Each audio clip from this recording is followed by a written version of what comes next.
A'udzu billahi minasyaitonir rajim. Bismillahirrahmanirrahim. Bakar ikan di Pariangan, ke Bekasi untuk jualan layangan. Tundukkanlah pandangan agar hati bersih dari angan-angan. Assalamualaikum warahmatullahi wabarakatuh. Alhamdulillah, wassalatu wassalamu ala rasulillah wa ala alihi wa mawala, amma ba'du. Sahabat-sahabatku yang dirahmati Allah Subhanahu wa taala. Mata ini adalah jendela kehidupan.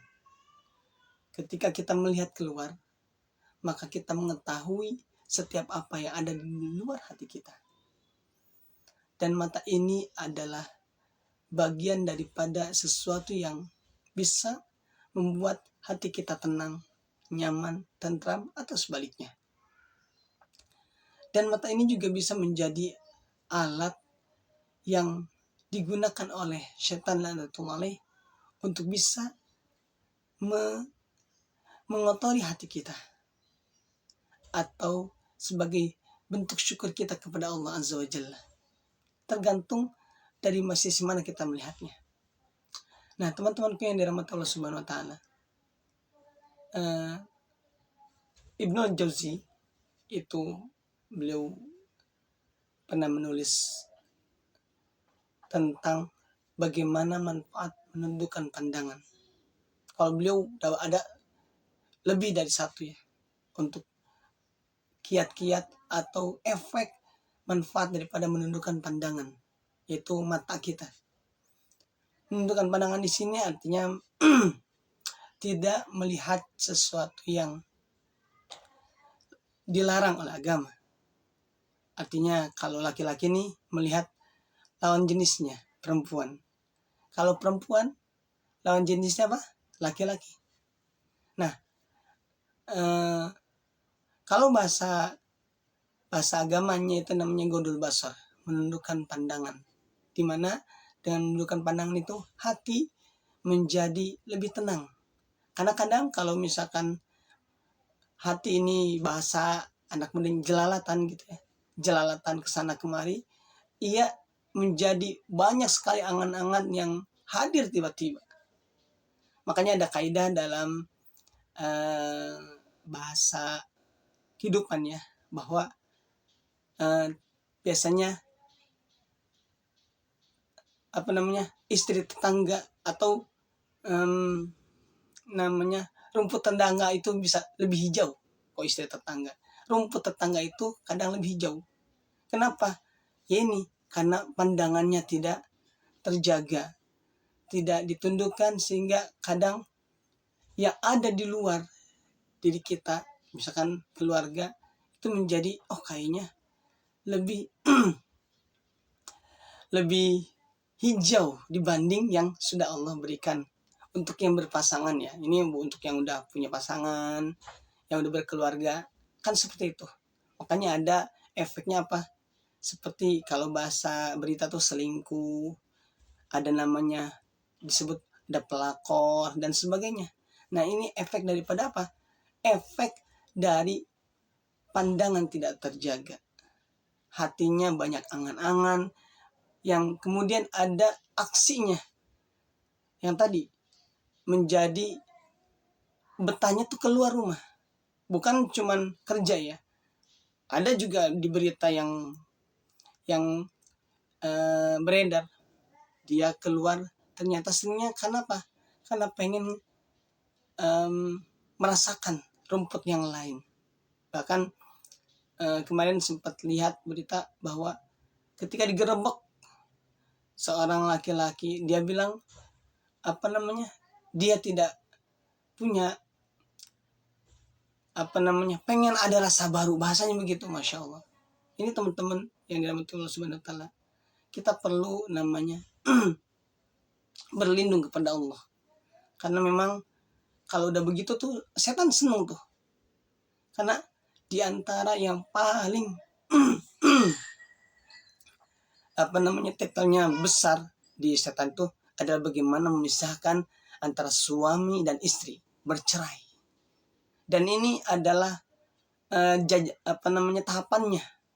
Ketika suami dan istri pasangan itu udah nggak saling nggak saling komunikasi, menginginkan yang lain, maka nanti solusinya adalah apa? Cerai.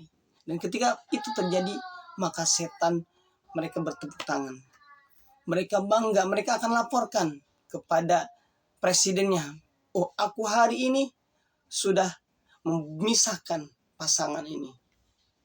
Maka ia akan mendapatkan istilahnya bintang yang diberikan kalau kayak di Mabes, Polri, tentara kan ada bintang 1, bintang 2 dan sebagainya, maka ia dapat bintang yang luar biasa. Karena level bisikannya, level objeknya lebih besar, yaitu memisahkan antara dua insan yang sudah disatukan dalam bingkai kehalalan. Teman-teman yang dirahmati Allah Subhanahu wa taala. Nah, itu adalah berawal dari apa? Pandangan, dari mata. Karena mata ini ibarat busur panah. Busur panah yang setan bisa memasukkan di situ.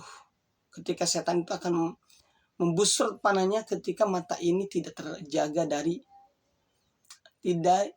yang diharamkan, dari yang bukan seharusnya. Dan itu semua adalah tidak mudah, teman-teman.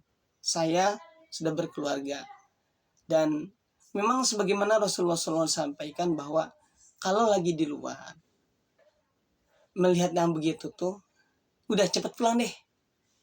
Ini enaknya yang udah berkeluarga enaknya begini.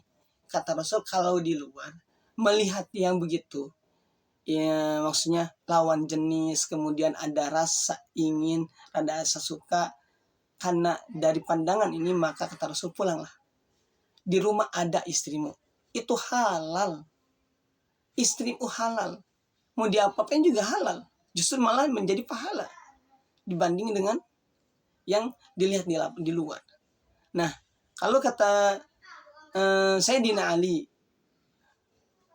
karamallahu wajhah, bahwa ketika mata ini melihat sesuatu yang diharamkan, pada kedipan pertama itu menjadi haram. Tapi ketika pertama kali lihat, tidak sengaja nih, misalkan lagi jalan, tidak sengaja lihat ada yang bening dan itu bukan yang dihalalkan, maka ketika dia belum berkedip, dia masih tak mengapa, karena kan nggak sengaja. Beda dengan yang yang sengaja ngintip, misalkan kakinya jalannya pelan-pelan, sengaja ngintip, ya, ngintip untuk melihat yang diharamkan. Nah, berbeda dengan yang tadi lewat kemudian lihat yang tidak diharamkan.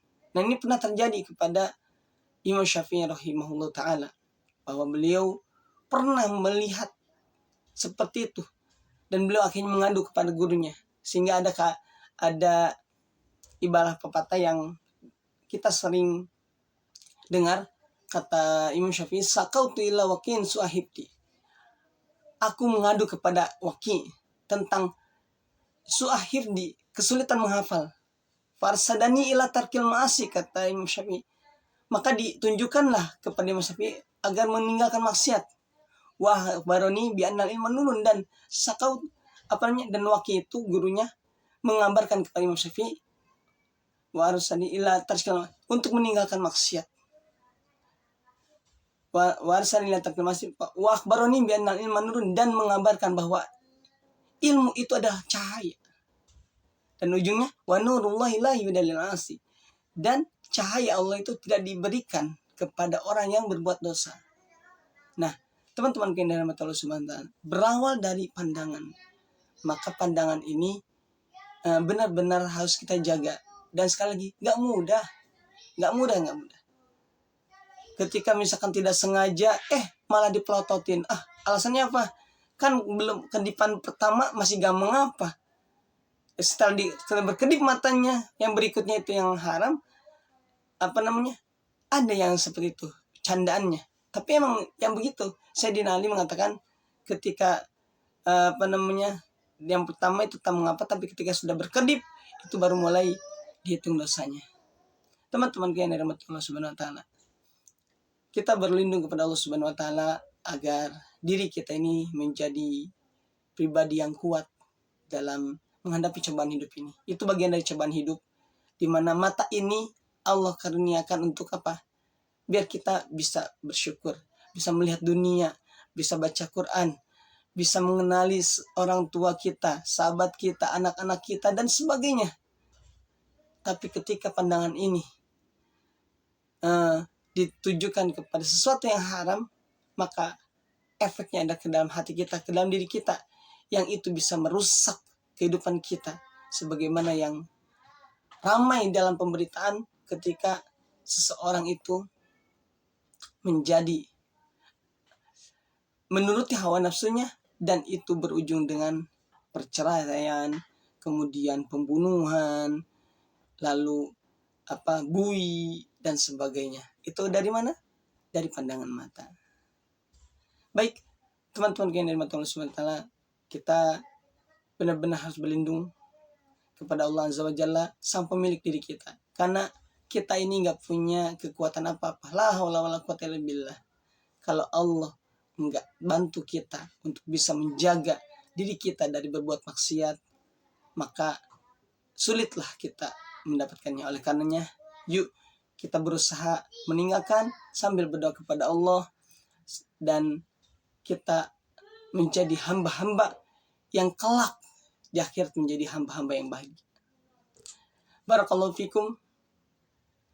Kebahagiaanmu adalah kebaikanmu. Assalamualaikum warahmatullahi wabarakatuh.